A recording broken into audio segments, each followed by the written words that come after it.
भारत माता की।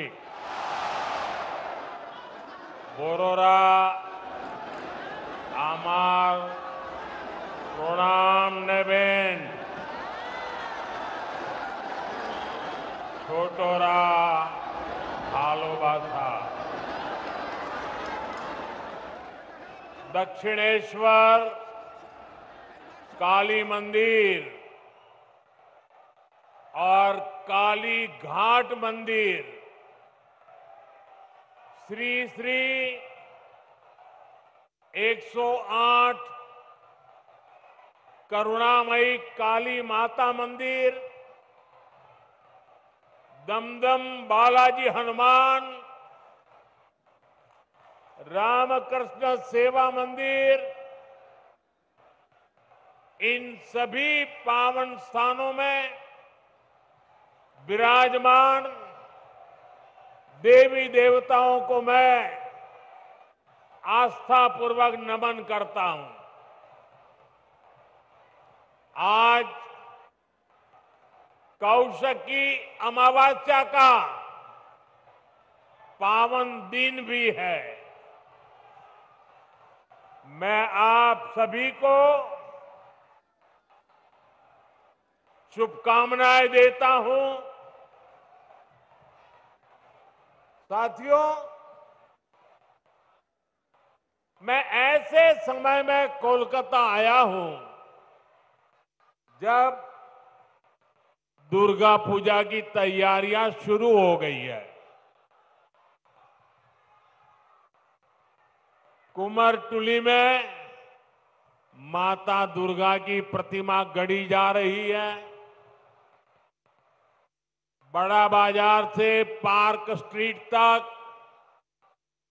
कोलकाता नए रंग में, नई रौनक के साथ सज रहा है। आस्था और आनंद के पर्व के साथ जब विकास का पर्व भी जुड़ जाता है तो खुशी दोगुनी हो जाती है। यहां से कुछ ही दूरी पर मुझे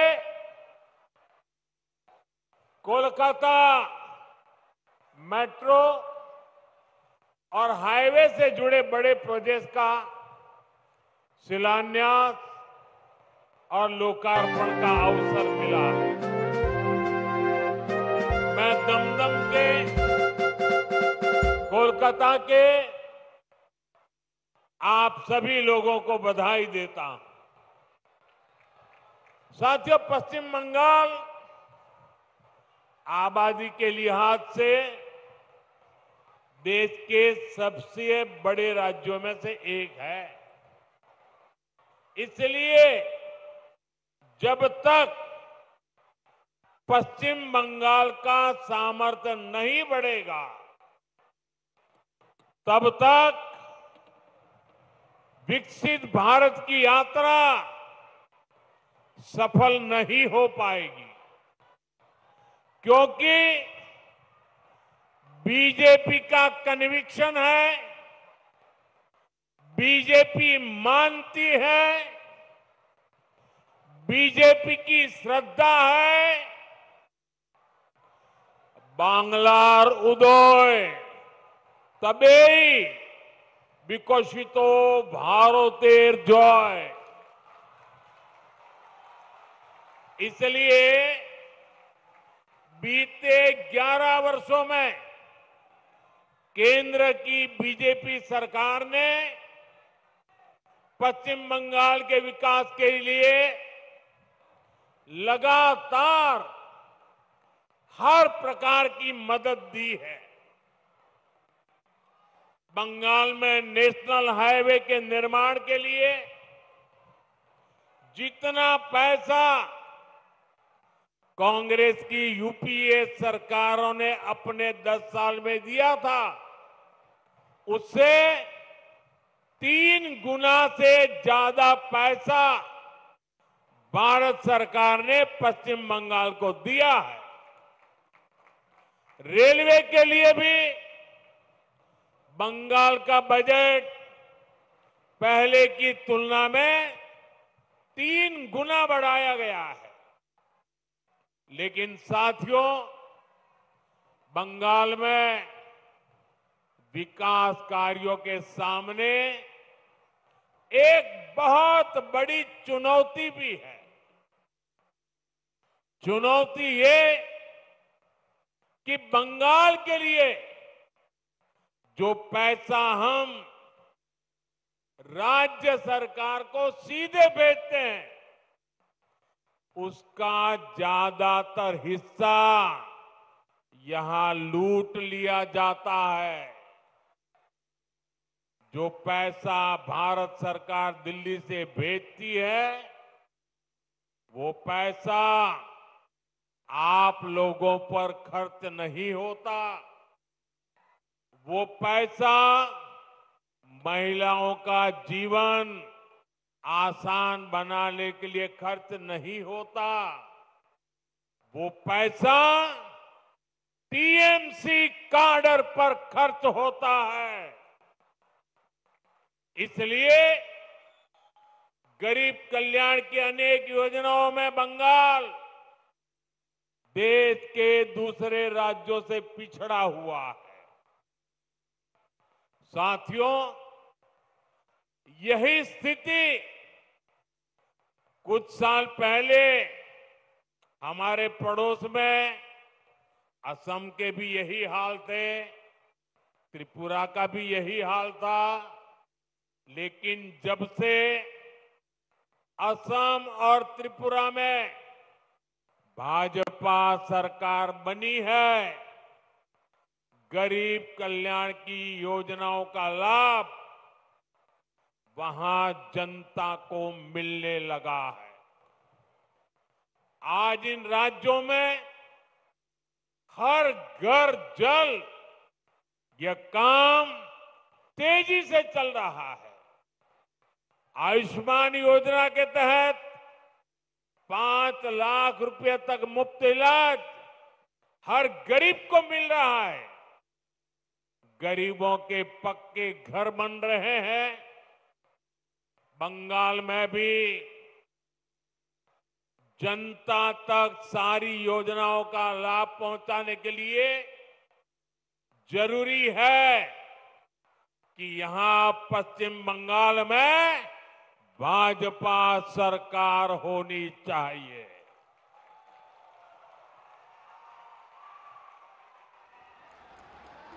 ये अब तय है। टीएमसी जावे, बीजेपी आसबे।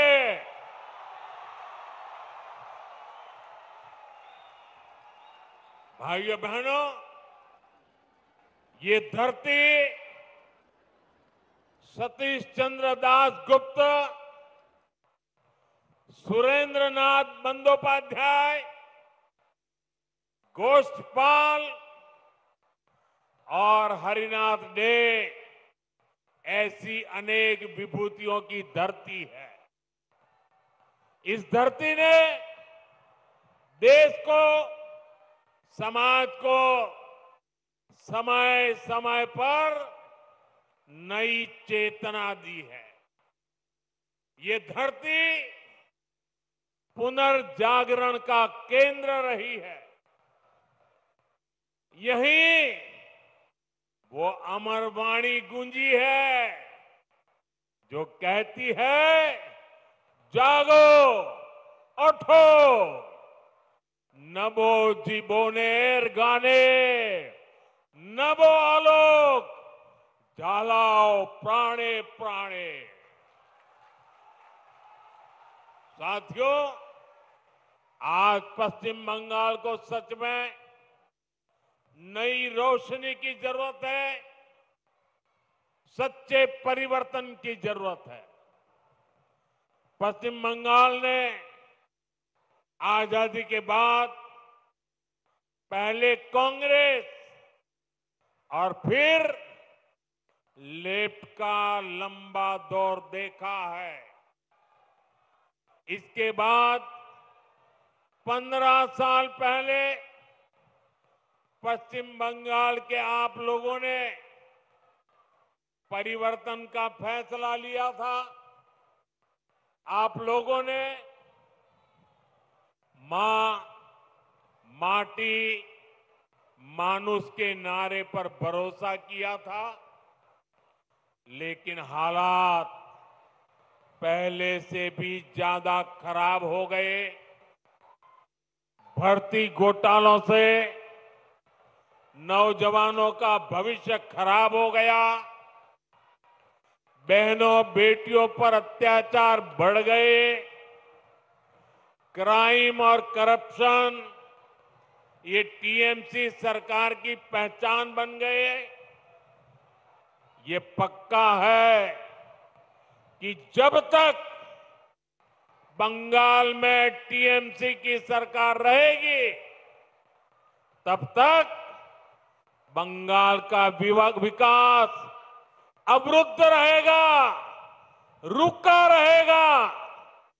इसलिए आज बंगाल का जन जन कह रहा है, टीएमसी जाएगी तभी असली बदलाव आएगा।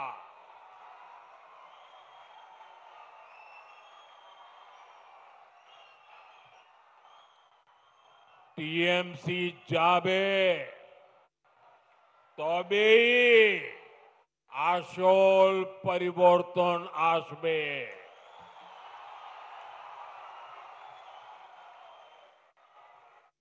साथियों,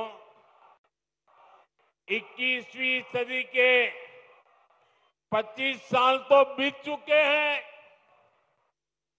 आने वाले साल देश की तरह ही बंगाल के लिए भी बहुत अहम है।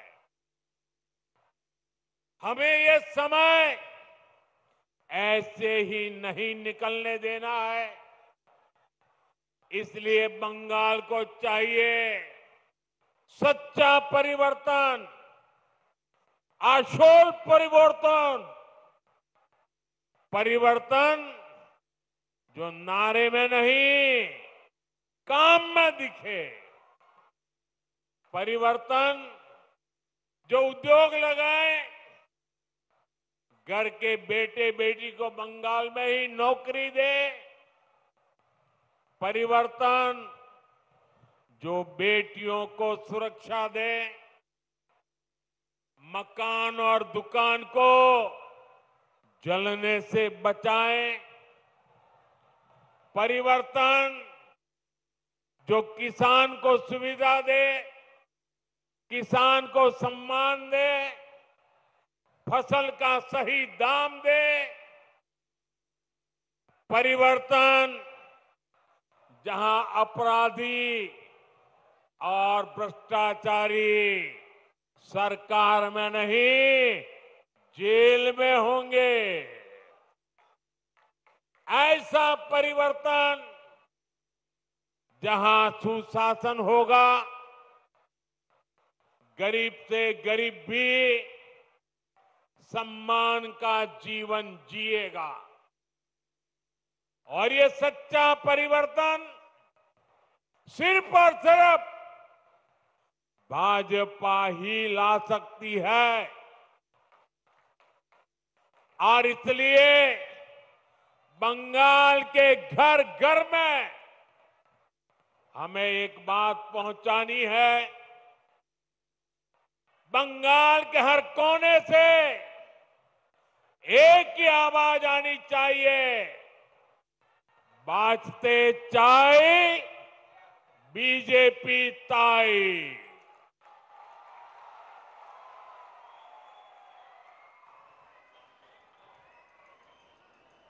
यही बंगाल की असली पुकार है, यही बंगाल का भविष्य है।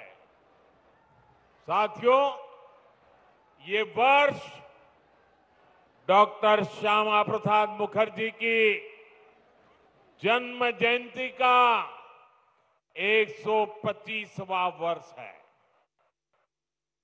भाजपा का तो जन्म ही डॉक्टर मुखर्जी के आशीर्वाद से हुआ है। वे भारत के औद्योगिक विकास के जनक रहे हैं। दुर्भाग्य से कांग्रेस ने कभी उनको इसका श्रेय नहीं दिया। देश के पहले उद्योग मंत्री के रूप में भारत की पहली इंडस्ट्रियल पॉलिसी उन्होंने ही बनाई थी। उनकी नीतियों में बंगाल की इस धरती की कुशलता थी, यहां से मिला अनुभव था।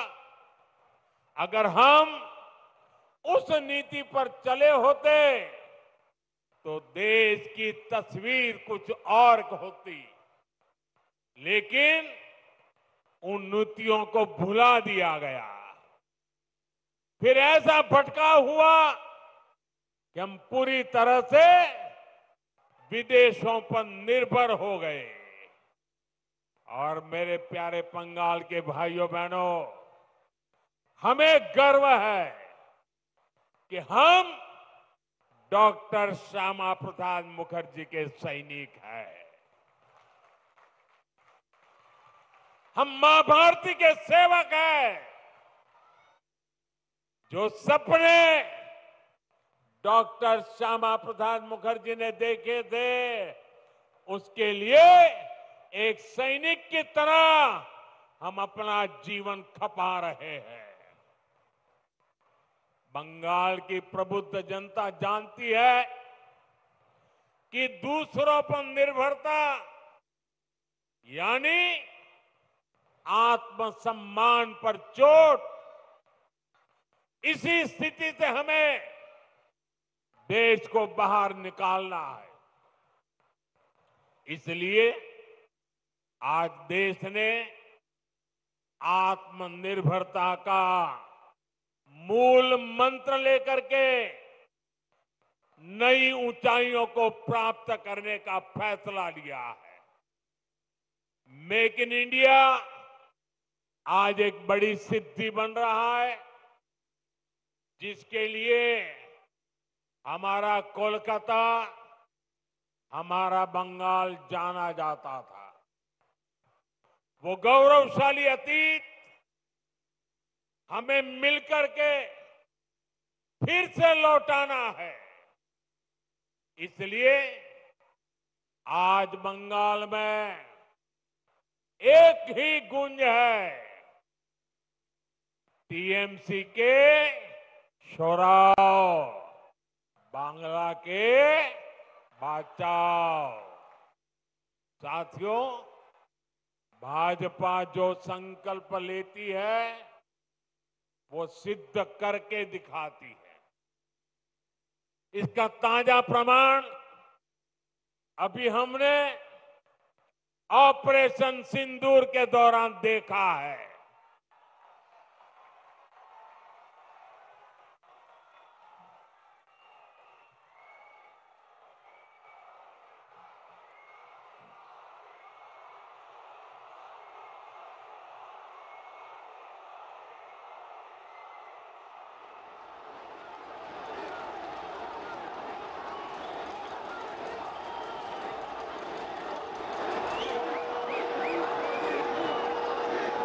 हमारी सेना ने सीमा पार आतंकियों और आतंक के आकाओं के अड्डों को खंडहर में बदल दिया।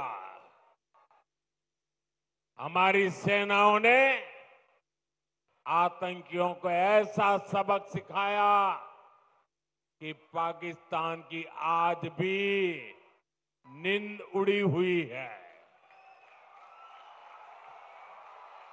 भारत की इस सफलता के पीछे बहुत बड़ी शक्ति मेड इन इंडिया अस्त्र शस्त्र की रही है।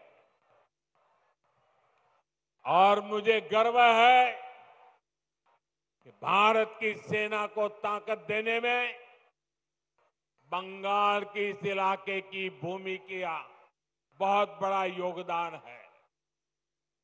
इच्छापुर में गुलामी के कालखंड में डिफेंस मैन्युफैक्चरिंग का काम शुरू हुआ था। लेकिन कांग्रेस की सरकारों ने भारत की ऐसी डिफेंस इंडस्ट्री को बर्बाद कर दिया था, हमारी सेना को विदेशों पर निर्भर कर दिया था। अब भाजपा सरकार ने भारत की डिफेंस इंडस्ट्री को नई ऊर्जा दी। इसका लाभ यहां की फैक्ट्री को भी मिला है। आज ये फैक्ट्री आधुनिक राइफल और अन्य हथियार बना रही है। इससे यहां छोटे छोटे उद्यमियों के लिए नए अवसर बने हैं। इन कारखानों के कारण दमदम, बैरकपुर क्षेत्र में हजारों लोगों को रोजगार मिल रहा है। साथियों, इच्छापुर डिफेंस फैक्ट्री सिर्फ एक उदाहरण है। आप यहां 2026 में भाजपा सरकार बनाइए, हम बंगाल को डॉक्टर श्यामा प्रसाद मुखर्जी के सपनों का बंगाल बनाएंगे।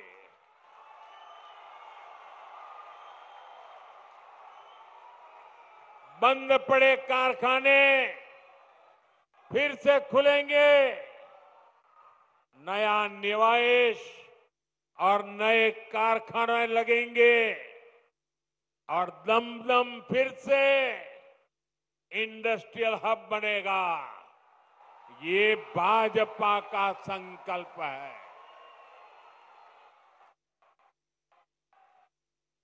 विकसितो बांग्ला, मोदीर गारंटी।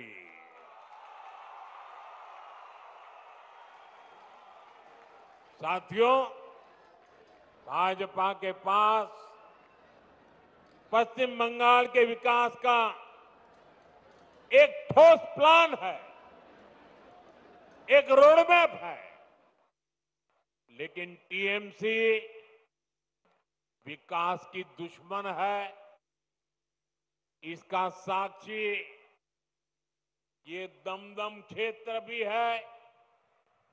ये कोलकाता के सबसे अधिक भीड़ वाले इलाकों में से एक है। यहां की स्थिति क्या है, ये आप आए दिन महसूस करते हैं। देश के ऐसे शहरी क्षेत्रों के विकास के लिए स्मार्ट सिटी मिशन चल रहा है, लेकिन टीएमसी सरकार ने इस मिशन से जुड़ने से भी इनकार कर दिया। लोगों को असुविधा होती रहे, विकास ठप होता रहे, लेकिन टीएमसी का मिशन जैसे तैसे बीजेपी को रोकना है, केंद्र की योजनाओं को रोकना है। मैं बंगाल के भद्रलोक से पूछता हूं, क्या यह तरीका सही है? क्या ऐसी पॉलिटिक्स से पश्चिम बंगाल का भला होगा? इसलिए मुझे आप सभी का आशीर्वाद चाहिए। आप यहां भी भाजपा को एक बार अवसर देकर देखिए। साथियों, बंगाल में भाजपा आएगी तो रेल और मेट्रो का तेजी से विस्तार होगा। मैं तो चाहूंगा कि यहीं पर इलेक्ट्रिक व्हीकल से जुड़ा व्यापक इंफ्रास्ट्रक्चर बने। यहां बहुत बड़ी मात्रा में इन्वेस्टमेंट आए, नौजवानों को रोजगार मिले। ये तभी होगा जब यहां कानून का राज आएगा, जब यहां भ्रष्टाचार पर लगाम लगेगी और जब बंगाल में डबल इंजन की भाजपा सरकार होगी। साथियों, पश्चिम बंगाल के पास इतिहास और संस्कृति की भी अनमोल धरोहर है। ये बांग्ला विरासत विकसित बंगाल बनाने के अभियान को प्रेरणा देगी। बीजेपी सरकार पूरे गर्व के साथ बांग्ला भाषा और बांग्ला संस्कृति को सशक्त करने में जुटी है। ये हमारा सौभाग्य है कि हमें बांग्ला भाषा को क्लासिकल लैंग्वेज यानी शास्त्रीय भाषा का दर्जा देने का सौभाग्य मिला।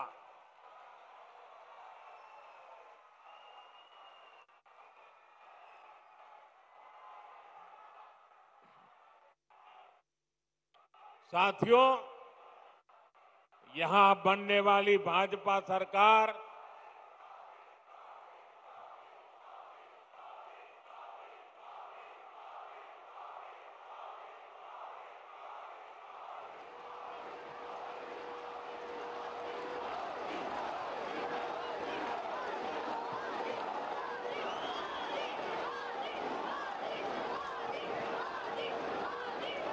साथियों, जब भाजपा सरकार बनेगी, हेरिटेज टूरिज्म पर भी बल देने का हमारा प्लान है।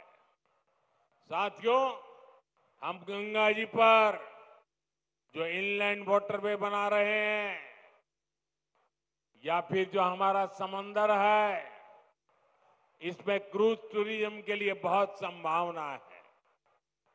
ऐसी हर संभावना को भाजपा सरकार बनने के बाद तलाशा जाएगा ताकि पश्चिम बंगाल के नौजवानों को काम के लिए कहीं और जाने के लिए मजबूर न होना पड़े। साथियों, इस बार लाल किले से मैंने देश की एक बहुत बड़ी चिंता की चर्चा की है। ये चिंता घुसपैठ के बढ़ते खतरे की है। कोलकाता के पश्चिम बंगाल के लोग समय से आगे की सोचते हैं। इसलिए आपके बीच मैं लगातार इस बहुत बड़ी राष्ट्रीय चुनौती की चर्चा करता रहा। आजकल आप देखते हैं, जिन देशों को विकसित कहा जाता है, जिनके पास संसाधनों की कोई कमी नहीं है, वहां घुसपैठियों के खिलाफ मुहिम चल रही है। ये देश अब घुसपैठियों को ज्यादा नहीं सह सकता। घुसपैठियों को निकालना चाहिए कि नहीं निकालना चाहिए? घुसपैठिए जाने चाहिए कि नहीं जाने चाहिए? उनको भगाना होगा कि नहीं भगाना होगा? कौन भगा सकता है? कौन भगा सकता है? घुसपैठियों से बंगाल को कौन मुक्त करा सकता है? घुसपैठियों से बंगाल को कौन मुक्त करा सकता है? साथियों, मोदी नहीं, भाजपा नहीं, आपका एक वोट करा सकता है। आपका एक वोट, एक बार वोट दे दीजिए, ये घुसपैठिए भाग जाने लग जाएंगे जी।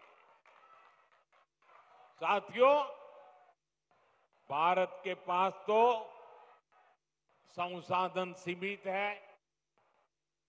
हमें अपने नौजवानों को रोजगार देना है, अपने नागरिकों को सुविधाएं देनी है। जो घुसपैठिए हमारे नौजवानों का रोजगार छीन रहे हैं, जो हमारे इंफ्रास्ट्रक्चर पर दबाव डाल रहे हैं, जो हमारी बहनों बेटियों के साथ अत्याचार कर रहे हैं, ऐसे घुसपैठियों को हम भारत में नहीं रहने देंगे।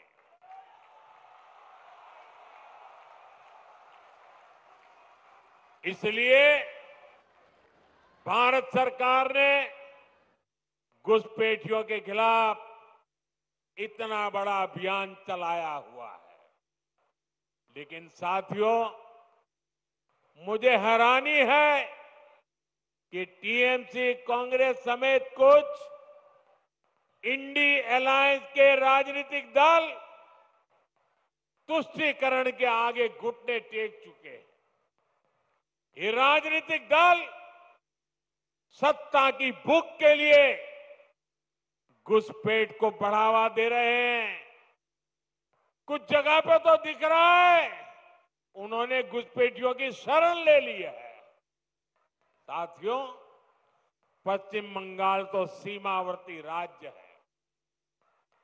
जिस प्रकार बॉर्डर के इलाकों में डेमोग्राफी बदली जा रही है, ये पश्चिम बंगाल में सामाजिक संकट भी पैदा कर रहा है।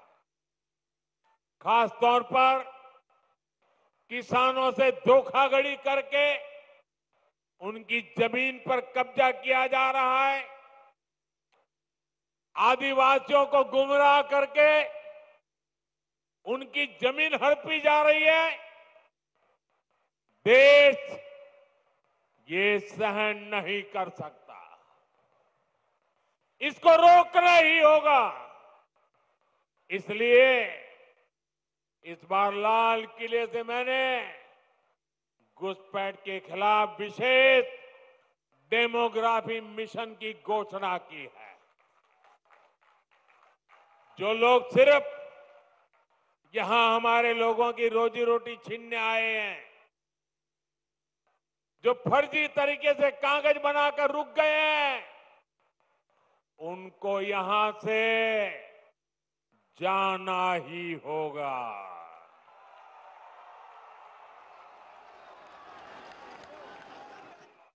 और ये काम ईमानदारी से पूरा हो सके, इसके लिए टीएमसी सरकार को भी यहां से जाना ही होगा।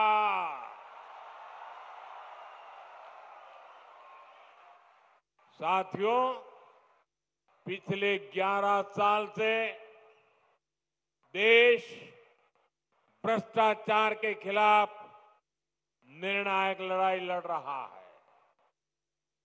अब इसी दिशा में देश ने एक और बड़ा कदम उठाया है। इस बार लोकसभा में भाजपा सरकार एक बहुत बड़ा एंटी करप्शन बिल लेकर आई है। मैं बंगाल के लोगों से इस बिल के बारे में विशेष तौर पर बात करूंगा। साथियों, आप भी जानते हैं, हमारे देश में अगर एक छोटा सा सरकारी कर्मचारी, चाहे वो सरकारी कर्मचारी ड्राइवर हो, प्यून हो, सरकार की किसी कैंटीन में काम करता हो, सरकार में कहीं साफ सफाई का काम करता हो, अगर वो कर्मचारी को किसी पुलिस वाले ने जेल में बंद कर दिया, तो करीब करीब 50 घंटे में अगर उसको जमानत नहीं मिली और 50 घंटे जेल में रह गया, तो ऑटोमेटिक उसकी नौकरी चली जाती है, सस्पेंड हो जाता है। एक छोटा मुलाजिम 2 दिन अगर जेल में रहे तो उसकी जिंदगी तबाह करने के कानून है। लेकिन कोई मुख्यमंत्री, कोई मंत्री, प्रधानमंत्री अगर जेल चला जाए तो उसके लिए कोई कानून नहीं है। और हालत तो देखिए, आजकल ये लोग इतने गिरे हैं कि जेल से भी सरकार चलाने की कोशिश कर रहे हैं। पश्चिम बंगाल ने ये साक्षात देखा है, बार बार कई बार अनुभव किया है। टीएमसी के एक मंत्री टीचर्स घोटाले में आज तक जेल में है।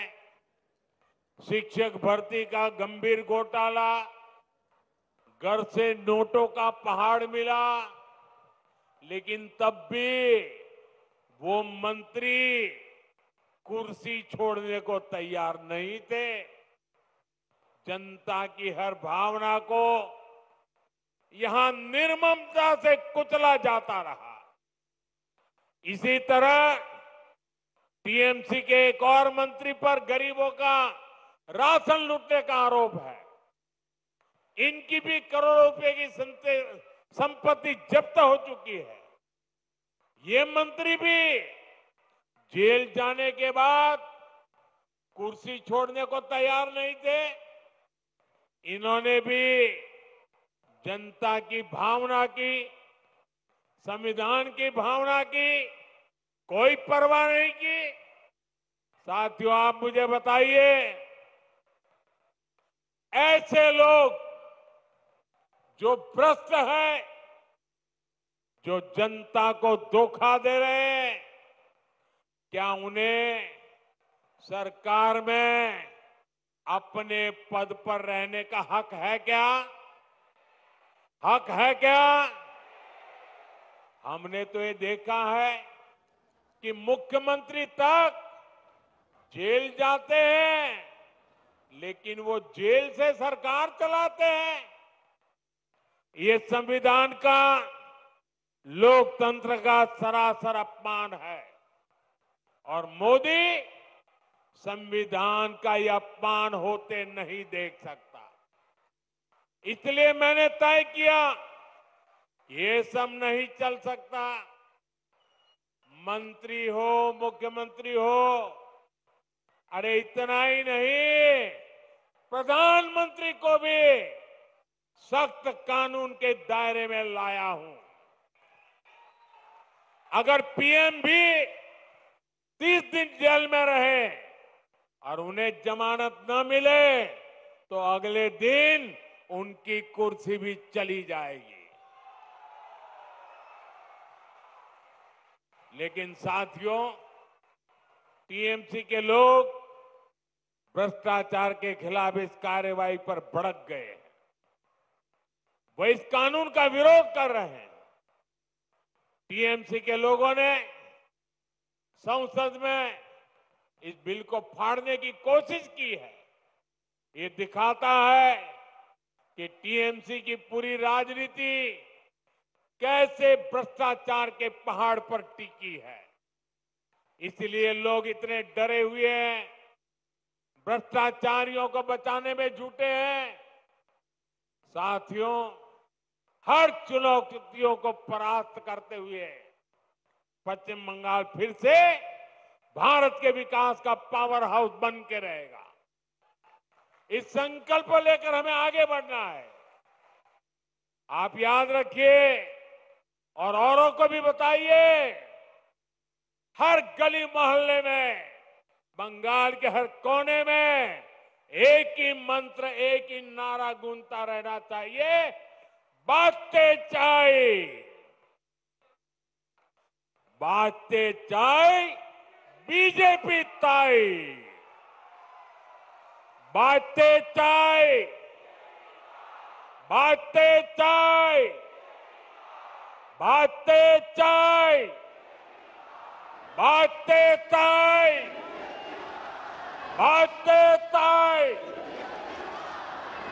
एक बार फिर आप सभी को इतनी विशाल संख्या में और इतनी ऊर्जा के साथ इस सभा को सफल बनाने के लिए मैं आपका आभार मानता हूं। मेरे साथ बोलिए, भारत माता की, भारत माता की, भारत माता की, वंदे वंदे वंदे वंदे वंदे वंदे वंदे वंदे वंदे वंदे